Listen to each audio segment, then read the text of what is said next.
after 3 years and all the craziness of traveling around the world and going from country to country and finally being here on premiere night right here in the middle of Hollywood. It's super exciting. Ladies and gentlemen, the cast of Marvel's Avengers Age of Ultron.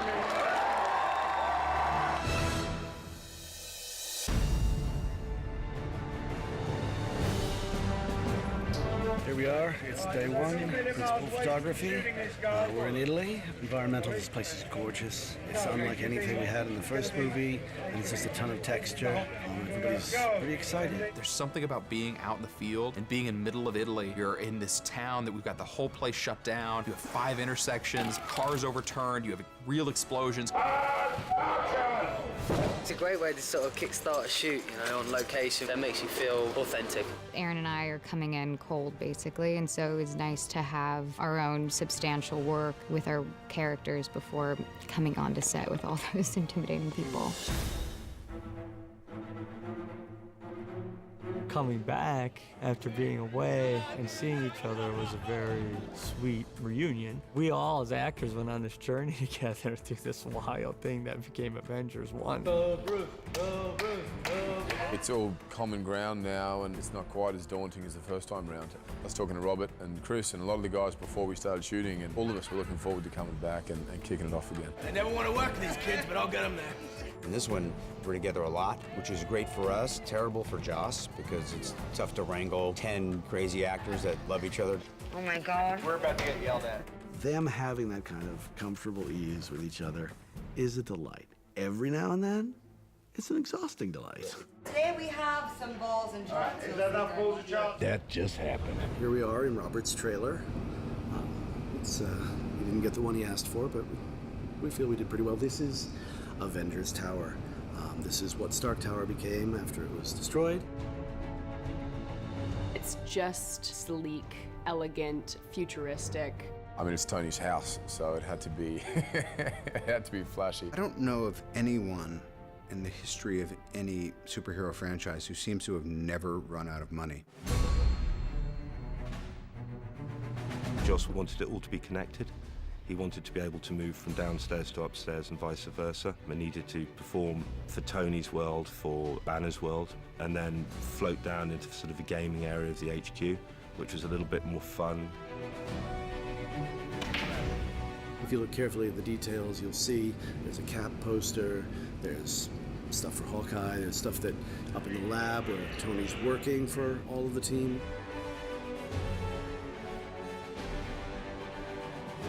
This is really our sort of giant science fiction space, and we put it at the beginning of the film because it has this grand, optimistic, things are going well feeling. We have a party here at the house, because who wouldn't have a house party here? We ended up realizing we have this big Avengers Tower set, we want Ultron to attack right here. Because instead of having him build here and then fly away and attack across town, it seemed more visceral to kind of have the attack happen right here in this big, huge space. Because if you build a set this big and you don't blow it up, you're doing something wrong.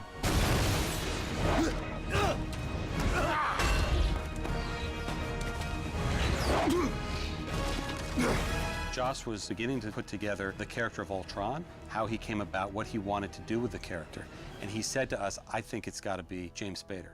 And it was another moment we went, yes. There's nobody else on the list. There's nobody else that we talked to. First day when he gives his speech at the party, I know all of us were kind of eager to be the audience and just to spectate and just watch him perform. And it was really exciting because it was really good and really intimidating. And I was tangled in strings.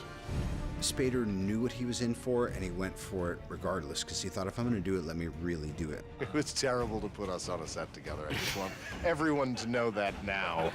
Showed up at the studio, and they put me in a suit, and they had me go through a range of motion, very specific motions and movements and so on, which they captured with all these sort of sensors all over me and reference cameras all around me. And Within 10 minutes, the sort of rough image of Ultron was on a screen, a monitor in front of me. I've outgrown you, Tony. I've evolved. Performance capture is the entire performance, so you're filming an actor's entire role. It just happens to be a different bunch of cameras. But the actual nuances, all of the acting choices, you're authoring the role in exactly the same way that you would if you were playing a live action. He and I got to do some stuff, and it's ridiculous. We're wearing these very unflattering suits, and I'm trying to explain to him, how it all works. But I was like, I'm working with James Spader. Look at you, Ruffalo. You really, pulled one over on the world. I think it's so fitting because Ultron is everywhere and everything and has these almost Shakespearean soliloquies at times, and I certainly think that his theatrical background is all over this. You know this church is in the exact center of the city. He had this thing with red dots for eyes, and so we would rehearse looking at him so we could have something to respond to. And then during a take, we'd have to look 3 feet above his head, which was so irritating because he was doing so much that you wanted to watch. Probably majority of the shots, Aaron and I are both going like this, shoot. We didn't want Ultron just floating out there by himself. We wanted him teamed up with someone. We wanted there to be an opportunity to have the twins help carry some of that villain burden. These characters are integral to the Avengers comic books. We also wanted to have another powerful female character. I wanted not just a new perspective, but a new visual language. She can get inside their heads. He can move so that everything is super slow. That's going to give me a language I wouldn't have used in the first one. When it comes down to Pietro, we went through a very large number of testing and looks so that we can feel that it was organic. We didn't want it to be about the effects per se, so we looked at various blurs and trails. We ended up with something which I think is pretty simple but also pretty sophisticated and sort of elegant as a solution for Pietro. There's this blue streak trail. When I run fast, you'll see that, if the light catches it, it'll have that kind of sort of a lightning bolt sort of strike. You see pictures of Scarlet Witch, and she's always like that. So we have these images and these red balls around her hands for some sort of fire energy. And Joss really wanted me to work with a dancer. It changed a lot, the conversation about how Scarlet Witch would move, kind of creating a vocabulary. We took her power and said, okay, she's got telekinesis, she can move things, she can have a little bit of energy, kind of shielding or pushing, and she can get inside your head and tweak it so that all your worst fear is going to come to the fore. It was also fun for us to have a sequence with Scarlet Witch who could take down the Avengers without throwing one punch. I wanted to get deeper into these characters. You need visual momentum, and these dream sequences are designed very specifically to be as engaging as an action sequence. We all get our opportunities to delve deeper into the backstory of each one of these characters, and every one of the Avengers comes to the table with a lot of baggage. It took a long time to understand when Scarlet Witch gets inside of Banner's head, forces him into the Hulk, then what is the Hulk's nightmare? What makes him go crazy? What we tried to do with Hulk is really try to take him to the next level in terms of photorealism. With Mark's performance and Joss's direction of the story, there's a lot more moments where we can really get in touch with his feelings. The first time we did this, the technology was at a place such as you could capture movement, and then you had to do all the facial recognition separately. In that time, this technology's taken another major leap forward.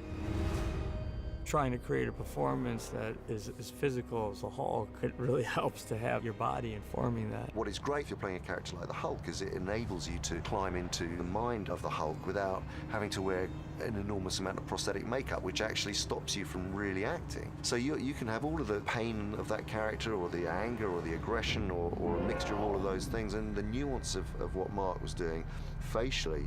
He's not having to fight against tons and layers of prosthetic makeup. He can just play internalize that, even with a character that big. You're stronger than her. You're smarter than her. You're Bruce Banner. Right. Don't mention puny Banner. We are are here in Johannesburg, South Africa, where Hulk and Hulkbuster are going to be fighting each other right up and down the streets, throwing through a market, all kinds of crazy stuff happening. We scouted the area initially, took lots of photographs and measurements, and really just got an idea of the city and the layout. And we started to previs the whole sequence and try to figure out where the camera angles could be, what the set was, or what the environment was, and how we could use the environment to tell the story that Joss wanted to tell. In the script initially, it's imagine Hulk if Hulk hulked out. You know, it's that kind of craziness. So we've tried to amp up Hulk. It's been great to just sort of open it up and instead of trying to recreate places, really get to go there, to get the local feel and the architecture and the life. It gives the film a veracity, and when half your characters are CGI, you just need that. It had to be very carefully planned, and then it was a lot of, talking to the special effects guys, who are the people that do the practical effects on set, and getting them to, blow cars up and rip parts of the street up and give us explosion there and dust hits here, and then you take it all back to the cutting room, and then you start doing what we call post-viz, which is then effectively taking the previs, the sort of animated cartoon version, and now cutting out the Hulk and the Hulkbuster and trying to put that back into what you've already shot.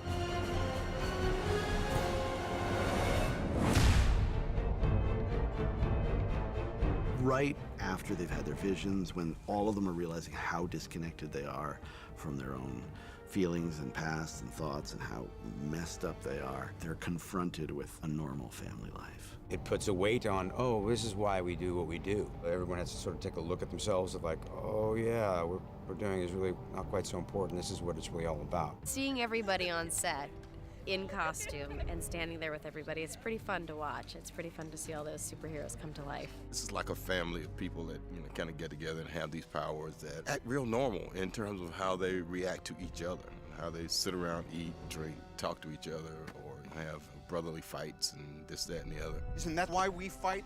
So we can end the fight, so we can go home?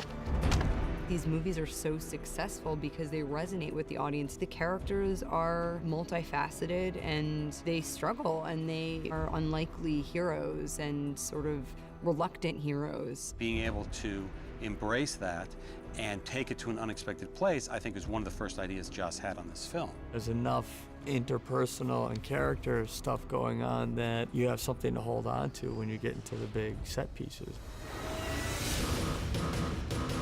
We are in the heart of Seoul. We are at Gangnam. You see all the tall buildings. It's really busy. I'm so excited and so proud as a Korean that we're shooting Avengers 2 here. The South Korean government was unbelievably helpful and inviting to allow us to do a massive sequence there. Korea is a very, very cutting-edge technological society, and they love the notion of us going there and showcasing that. And we have one of the biggest street chases we've ever had in a Marvel film right there through the streets of Seoul. The idea that we're going to shut down huge parts of Seoul, close off major intersections. We said it's the equivalent of shutting down the 405, the 101, the 10, all in the middle of Los Angeles, all on a weekday. We've been maneuvering through 6, 8, 10, 12 cars at high speed, chasing the motorcycle, following it at its best speed. We're kind of hitting speeds at 50, 60k. No, it's pretty quick when you're hanging on the back of the door. Those driving sequences are pretty amazing. You know what's in that cradle? The power to make real change, and that terrifies you. I wouldn't call it a comfort.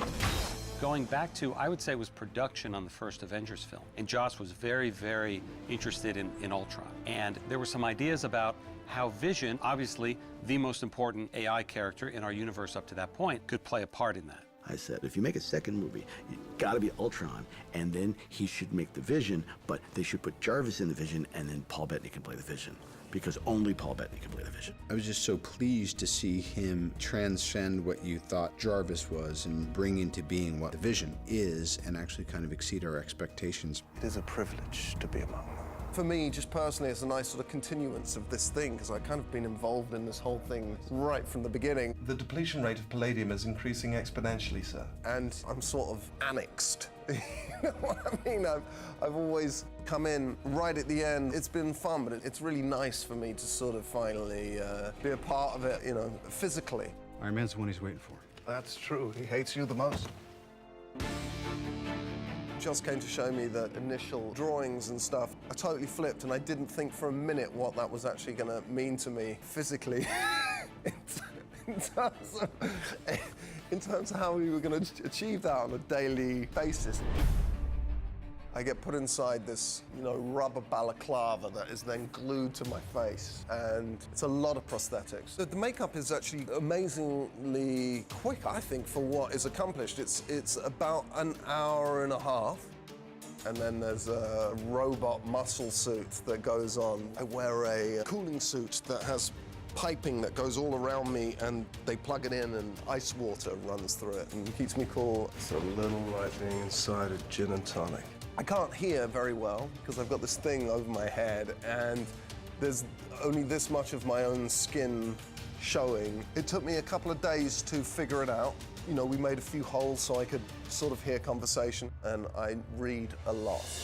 The idea was we'll do it all in camera, we'll fix this, and it's over. Well, we wanted to also give him an AI look, so we sort of back-engineered a way that we were going to utilize the data from the performance, put it back into a full-on CG model, and then bring back the human characteristics that makes him all that more human, and yet not. There's an expression that we use in visual effects as well as other robotics and things called the uncanny valley, and this is when people trying to create human beings as CG characters or robots, and the closer you get to reality, the harder it is to make them look believable. But what we're trying to do in many ways is we're approaching the uncanny valley from the other side. So we're starting with a real human in Paul Bettany, and we're adding CG to him. If you look at his eyes, if you look at his lips, if you look at his face, you feel the human feelings that we do when we emote, and yet there is that moment where you go, oh, he could be full-on AI, is he? I was born yesterday.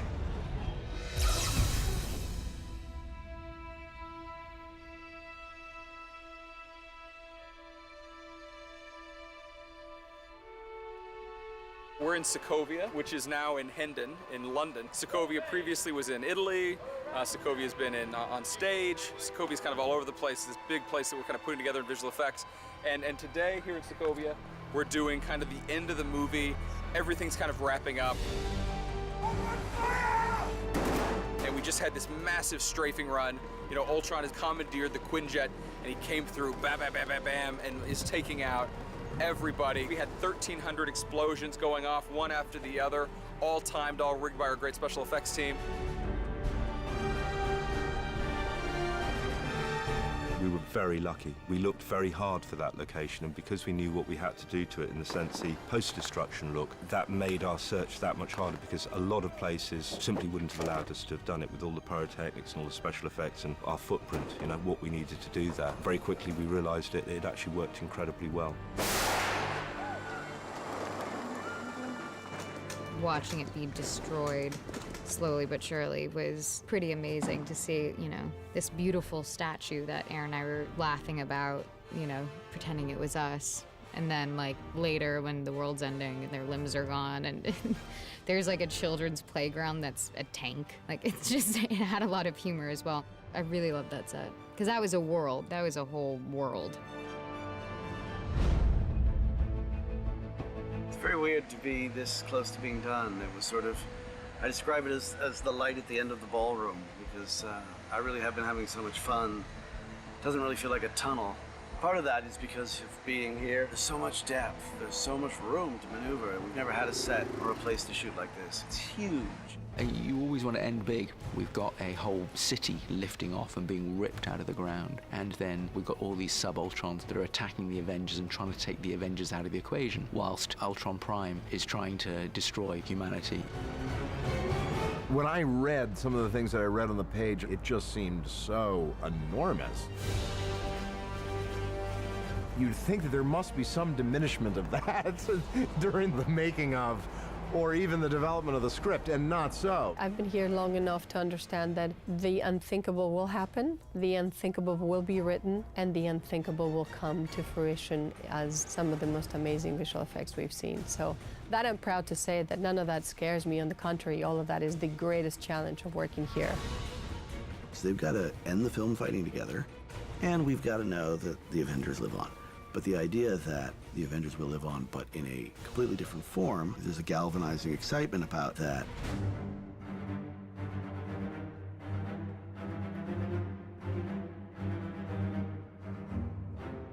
My favorite part about Avengers Age of Ultron is what's brought into potential at the end. The fun of the comics is the shifting roster, is the notion that the Avengers begin as a certain roster of people, but over time, some characters go off into their own adventures, new characters come in. So for us, that was always part and parcel of the concept of the Avengers. So it was always the idea that we were going to mix up the teammates. I feel like this is really a kind of a feeling of an ending of an era and the beginning of another, and I welcome it. I think it makes the audience even that more invested in our interpersonal relationships and the future of these characters, so that's pretty cool.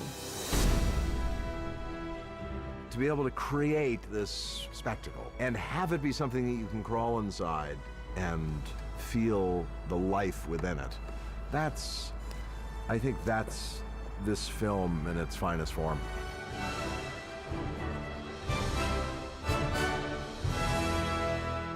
The best take ever.